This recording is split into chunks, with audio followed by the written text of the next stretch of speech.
name's Lori Boardman. Welcome to my home in Southeast Missouri. One of my favorite ways to spend an evening is curled up with a good cup of tea, a good novel, and a decadent dessert. Today's dessert, we're going to feature what I call Lovin' Life lemon bonbons. They have a rich lemon flavor that is sinfully satisfying, and you'll be loving life as long as the platter's full. So just to make sure we don't run out, if you want to follow me to the kitchen, I'll show you how to make them, and I'll see you there in a minute. I'm glad you made it over. Wanted to get the noisy part over with before you got here so we can talk about this recipe. You will find that this is a very simple recipe to prepare. I've told you before I'm a food nut, and I am absolutely nuts about dessert. And I have a passion for cooking, but I'm just not a baker. It's just not my thing. So I spend a lot of my time looking for yummy recipes that are no-bake, easy to prepare, so I can satisfy my family and friends without having to spend a lot of time making a cake batter or something. So Philadelphia cream cheese is my lifeline when it comes to that quest in my life.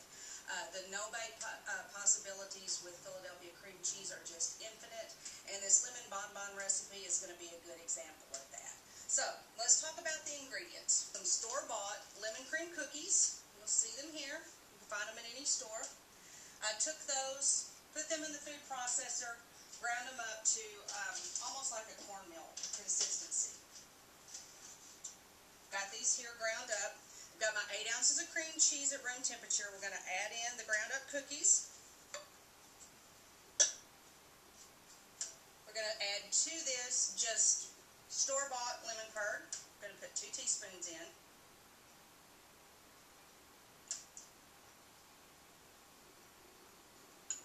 We're going to put a little bit of fresh lemon zest just to give it some freshness. And I've already added some just for time saver here in the video, but you can see I've taken most of the zest off of 1 lemon, and we're going to stir all that together. It's going to make a fairly thick, almost like a dough. Now, because we had our cream cheese at room temperature, you are going to need to put this in the refrigerator. I'm going to do a swap out here in a minute with some that I already have chilled, just so it'll be easier to work with. And I want to talk a little bit about one of the coatings that we're going to put on these bonbons. This is just granulated sugar, regular sugar, that I've taken, and I've added just 1 or 2 drops of yellow food coloring to, mixed it up, and got this real deep lemon buttery yellow color. You can buy tinted sugar in the store, but save your money. Everybody has this kind of sugar around, and most everybody has food coloring.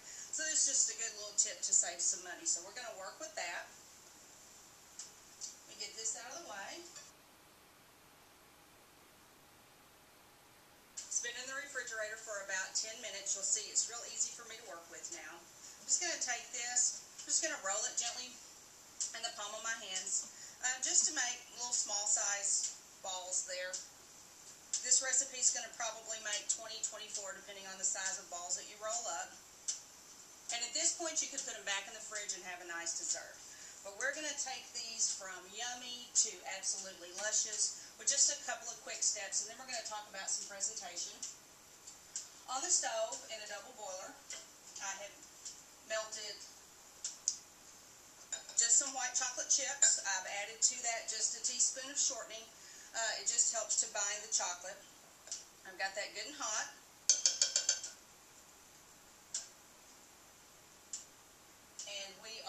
To take the tinted sugar that we talked about a while ago. I'm going to take the balls, I'm going to roll them in the tinted sugar. We're going to put a nice coating on there. This is going to give it, this has very little color. This isn't anything that's very pleasing to the eye. Just this little pop of yellow sugar makes it come alive. And this also gives your bonbon a nice crispy texture that I think will be pleasing to people as well. I'm going to put it on a fondue fork. I'm going to dip it in the white chocolate. Just get a little bit on the bottom. Just 1 more level of flavor. 1 more little bite of crunch. I'm going to put that there. These are going to need to go back in the refrigerator just 1 more time to help set that white chocolate set up. Do another one. You can see how quick these come together.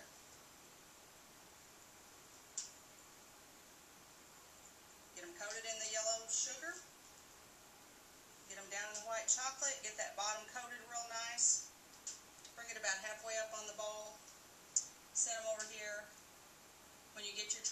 table, one more trip to the refrigerator, and then you'll be ready to set up your plating. Now, my secret's out. I use store-bought cookies. I use lemon curd out of a jar, and the only reason I turned on my stove was to melt the chocolate. So, it's not like I absolutely killed myself. We all know I've got a good book waiting in the other room that I need to get back to, but I've got friends and family coming over later, and I want them to have something that's pleasing for dessert, and I also want to have a snack while I'm working on that book. So, I don't want my secret to be out to everybody. It's just mine and yours at this point. So, I'm going to do a couple of things with presentation that's going to make my friends and family think I've been here all day long. They don't need to know that I've been sitting around reading the book. So, a couple of quick ideas on presentation. Took a pretty glass bowl here. Got the coated bonbons. Put them in a circle. Put some lemon slices around. We've talked about this before. This is just a hint to people on what flavor is here. My brother, if he walks up to this, he won't get a big shock not knowing these are lemony because the lemon slices are around them. I fanned out a couple of strawberries for a pop of color in the middle. That simple. You can put this on any dinner table, any buffet. Set it in the living room for people to enjoy while they're watching a movie. They'll be pleased. Now, if you want to just have a lot of fun with color, raid your pantry. Looked in my pantry, had some jelly beans left over from Easter. Just made a geometric design out of the jelly beans. Just under the bonbons here are just some of that tinted sugar that we've already talked about. Made a nice pattern here. Used this as my palette to set out the bonbons. Again, pop of color, a lot of fun, quick, easy. This is a dessert that is rich. You don't need a lot of these. People are going to eat one or two and be completely satisfied. I do think that they're going to think you took a lot of time in preparing this for you, and you'll see that, once again, we've got a very simple, no-bake Philadelphia cream cheese recipe. And thanks to Philadelphia cream cheese, family and friends are happy. I'm going back to my book. Thanks. Enjoy.